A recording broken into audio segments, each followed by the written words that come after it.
सभी विद्यार्थियों का साहित्य क्लासेस चैनल पर हार्दिक स्वागत, हार्दिक अभिनंदन।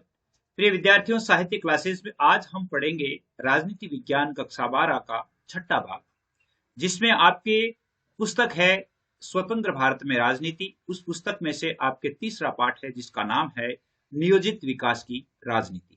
नियोजित विकास की राजनीति जो कि आपके बोर्ड पाठ्यक्रम के अनुसार निर्धारित पाठ्यक्रम में है। तो इस पाठ में से कौन कौन से मोस्ट जो क्वेश्चंस बनते हैं बोर्ड परीक्षा के लिए, उन प्रश्नों का अध्ययन हम आज करेंगे। प्रश्न बहुत ही इंपॉर्टेंट और बहुत ही महत्वपूर्ण है, तो आप अपनी कॉपी में लिख लीजिए ताकि आपके आगे आने वाले समय में, यानी जब आपके बोर्ड एग्जाम हो तो उस समय आपके लिए बहुत अधिक काम आए। उम्मीद करता हूं कि यह वीडियो आपके लिए बहुत अधिक महत्वपूर्ण होगा। और वीडियो के अंत में मैं आपको सलाह मशविरा के लिए, यानी अब आपको जैसे पहले अपने ग्रुप्स के ऐड की होने की बात थी, तो लेकिन अब ग्रुप में ऐड होने की जरूरत नहीं है। आप अपने मोबाइल पर यानी साहित्य क्लासेज 79 आप सर्च कीजिए, यानी आपको सर्च करना है इस प्रकार साहित्य क्लासेज 79, और यहाँ आप पॉलिटिकल साइंस के जितने भी वीडियो हैं वो सारे देख सकते हैं, हिस्ट्री के देख सकते हैं, और भी जैसे इकोनॉमिक्स के देख सकते हैं, ज्योग्राफी के देख सकते हैं। तो जितने भी जो वीडियोज हैं वो अपलोड हैं, वो सारे के सारे आप एक ही वीडियो के माध्यम से भी देख सकते हैं जो डिस्क्रिप्शन में दिए गए हैं। उम्मीद करता हूं आपके लिए बहुत अधिक महत्वपूर्ण होगा। तो आइए शुरू करते हैं आज के प्रश्नों की श्रृंखला भाग 6, जिसमें बहुत ही इंपॉर्टेंट प्रश्नों को शामिल किया गया है। आइए देखते हैं इन प्रश्नों को कि कैसे प्रश्न हैं। पहला प्रश्न देखिए, पहला प्रश्न है आपके कि वामपंथ से क्या आशय है। वामपंथ से क्या आशय है, ये प्रश्न देखो एक तरीके से और भी पूछा जा सकता है। तो अगर एक नंबर का आपके जैसे वस्तु अतिरिक्त वस्तु जो अति लघुत्रात्मक जो प्रश्न होते हैं उन प्रश्नों में पूछा जा सकता है, तो उसमें आपको आशय क्या है, यानी गरीब और पिछड़े सामाजिक समूह के तरफदार जो पंथ है उसे वाम पंथ कहा गया है। तो कौन सा है? गरीब और पिछड़े पिछड़े सामाजिक समूह के पिछड़े सामाजिक समूह के तरफदार वर्ग को या पंथ को वामपंथ कहा गया है। अब जैसे मान लो इसको ऐसे भी पूछा जा सकता है कि कौन सा पंथ गरीब और पिछड़े सामाजिक समूह के तरफदारी करता है, तो वो है वामपंथ। जैसे देखिए अभी जैसे अगला प्रश्न है, अगले प्रश्न में ये प्रश्न आ गया कि खुली प्रतिस्पर्धा और बाजार मूलक अर्थव्यवस्था की तरफदारी कौन सा वर्ग करता है, तो यहां पर दक्षिणपंथी वर्ग करता है। इसका उत्तर क्या होगा? दक्षिणपंथी। दक्षिणपंथी वर्ग जो है वो खुली प्रतिस्पर्धा और बाजार मूलक अर्थव्यवस्था की तरफदारी करने वाला वर्ग है। अगला प्रश्न देखिए, अगला प्रश्न है भारत के विकास का क्या अर्थ है। भारत के विकास का क्या अर्थ है? भारत के विकास का अर्थ है आर्थिक समृद्धि और आर्थिक सामाजिक न्याय। एक ही अगर हम सेंटेंस में लिखें तो इसका अर्थ है आर्थिक समृद्धि। क्या अर्थ है? आर्थिक समृद्धि और आर्थिक सामाजिक न्याय। आर्थिक सामाजिक न्याय, ये इसका अर्थ है। देश की आजादी के समय हिंदुस्तान के सामने विकास के कितने मॉडल थे? इंपॉर्टेंट प्रश्न है। देश की आजादी के समय विकास के इसके सामने कितने मॉडल थे? 2 मॉडल थे। कौन से थे? यानी कितने मॉडल थे? 2 मॉडल थे। और कौन कौन से थे? एक तो था उदारवादी, पूंजीवादी और समाजवादी, यानी जिसको उदारवादी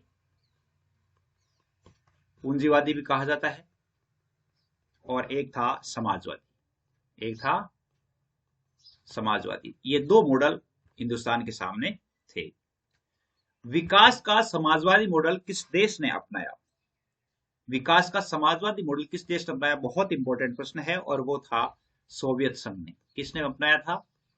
सोवियत संघ ने अपनाया था। सोवियत संघ ने अपनाया था। अगला प्रश्न है कि आजादी के आंदोलन के दौरान भारतीय नेता किस प्रकार की सरकार चाहते थे? किस प्रकार की सरकार चाहते थे?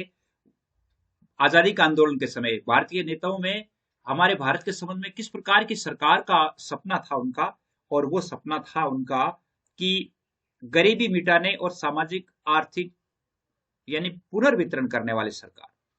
कौन सी?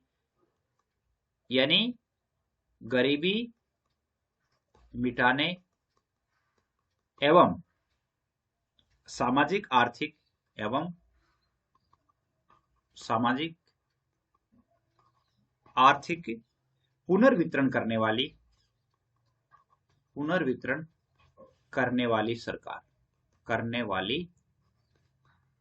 सरकार की आकांक्षा उनके दिमाग में थी।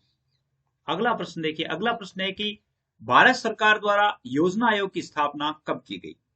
बहुत इंपॉर्टेंट है, और वो हुई थी मार्च 1950 ईस्वी। कब हुई थी? मार्च 1950 ईस्वी में। अगला प्रश्न है कि भारत सरकार ने नीति आयोग की स्थापना कब की? ये प्रश्न बहुत ही इंपॉर्टेंट है, और वो था नीति आयोग की स्थापना की थी 1 जनवरी 2015 को। 1 जनवरी 2015 ईस्वी को। और नीति यानी जिसको हम नीति आयोग यानी NITI, जिसको हिंदी में हम कह सकते हैं राष्ट्रीय भारत परिवर्तन संस्था। क्या है? राष्ट्रीय भारत परिवर्तन संस्था। इसको अंग्रेजी में NITI का मतलब है कि नेशनल, N का मतलब नेशनल, और इसके बाद इंडिया, NIT का मतलब होता है ट्रांसफॉर्मिंग इंस्टीट्यूट यानी राष्ट्रीय भारत परिवर्तन संस्था, और इसकी स्थापना 1 जनवरी 2015 को की गई। अगला प्रश्न देखिए, अगला प्रश्न है कि मुंबई प्लान कब अस्तित्व में आया? और मुंबई प्लान आया था आपके 1944 में। कब अस्तित्व में आया था? 1944 ईस्वी में। कब आया था? 1944 ईस्वी में। किसने, किसके द्वारा? उद्योगपतियों के द्वारा। किसके द्वारा?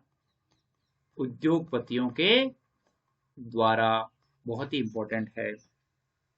प्रथम पंचवर्षीय योजना का प्रारूप कब जारी हुआ? प्रारूप कब जारी हुआ? देखिए, लागू अलग बात है, प्रारूप कब जारी हुआ? और वो हो गया था, प्रारूप जारी हो गया था 1951 ईस्वी में। और 1951 से 56 तक ही थी उनकी ये योजना। कब से कब तक थी प्रथम पंचवर्षीय योजना? 1951 से 1956 तक थी, 5 वर्ष की।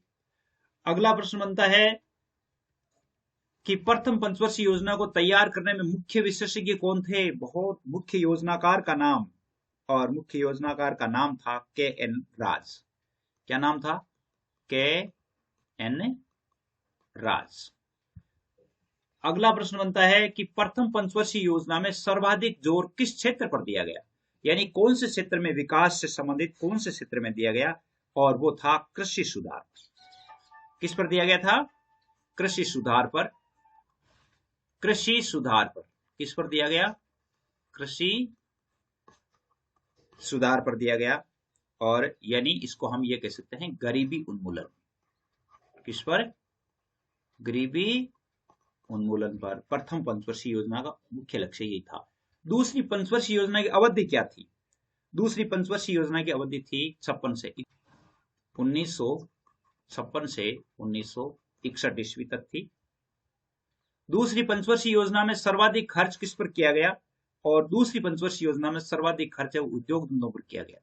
किस पर किया गया था? उद्योग धंधों पर। प्रथम पंचवर्षीय योजना में कृषि पर किया गया था, और इसमें सबसे ज्यादा खर्च है वो किस पर किया गया? उद्योग धंधों पर किया गया। ऐसे प्रश्न बहुत बार पूछ लिए जाते हैं। दूसरी पंचवर्षीय योजना के मुख्य योजनाकार कौन थे? प्रथम जो योजना थी KN राज था। तो दूसरी पंचवर्षीय योजना जो थी, उस दूसरी पंचवर्षीय योजना के जो मुख्य योजनाकार थे वो थे PC महालनोबिस। कौन थे? PC महालनोबिस।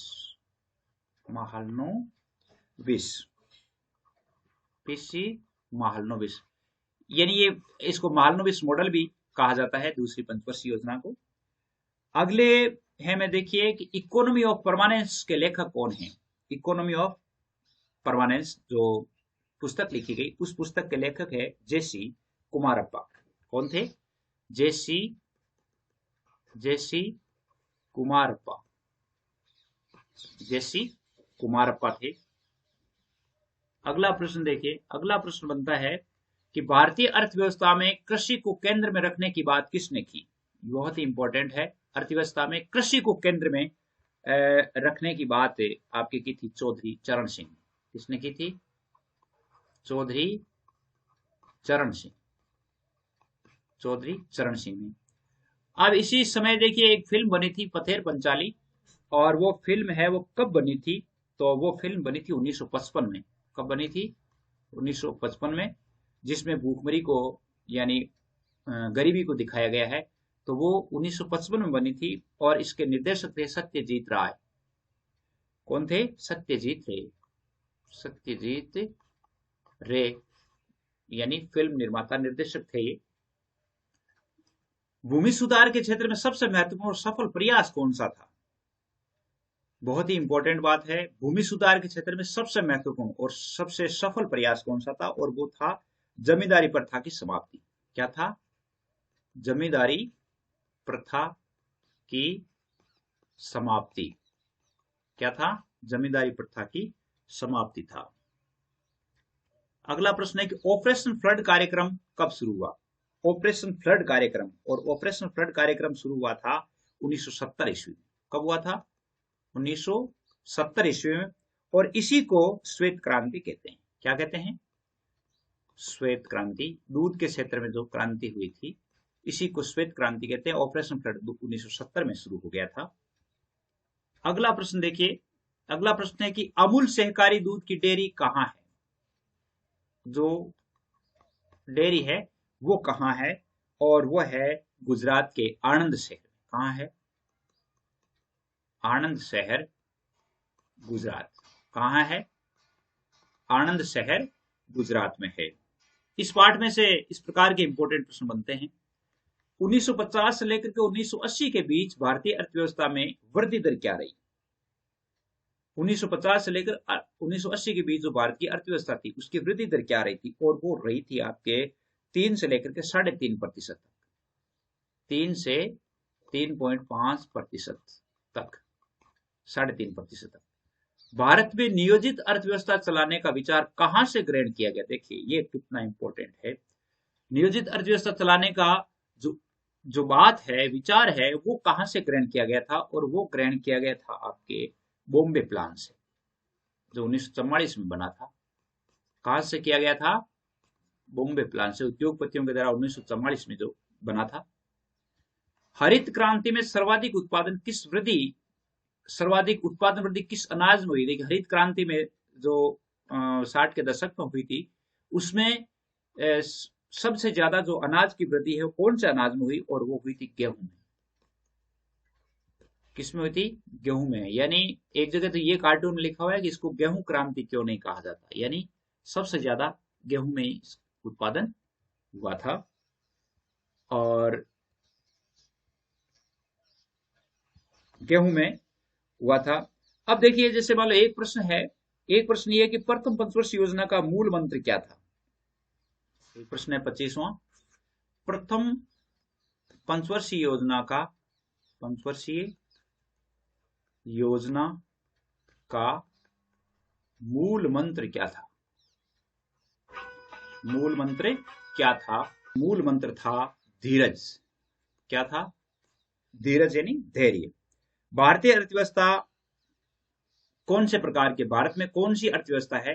तो भारत में 25-26वां प्रश्न आप ये लिख सकते हैं कि भारत में किस प्रकार की अर्थव्यवस्था है? और वो है मिश्रित अर्थव्यवस्था। मिश्रित अर्थव्यवस्था कौन सी है? मिश्रित अर्थव्यवस्था है।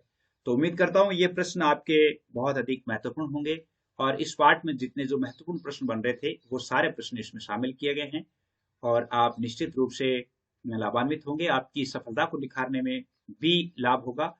आप जो यानी जैसे मान लो किसी पाठ का कोई लिंक नहीं मिला है, तो वो आप यहाँ से प्राप्त कर सकते हैं 9610208295। इस नंबरों से आप जो है वो आप इस किसी भी पार्ट का, जैसे पॉलिटिकल साइंस के इतने पार्ट है, उन पार्टों में से जिस पार्ट का लिंक आपको प्राप्त नहीं होता है, तो उस पार्ट का लिंक प्राप्त करने के लिए आप यहाँ से लिख सकते हैं कि मुझे राजनीति विज्ञान के ये पार्ट का, इस पार्ट का लिंक चाहिए या सारे पार्ट एक साथ चाहिए। वो सारे लिंक है वो आपको उपलब्ध करवा दिए जाएंगे। जय हिंद, जय भारत।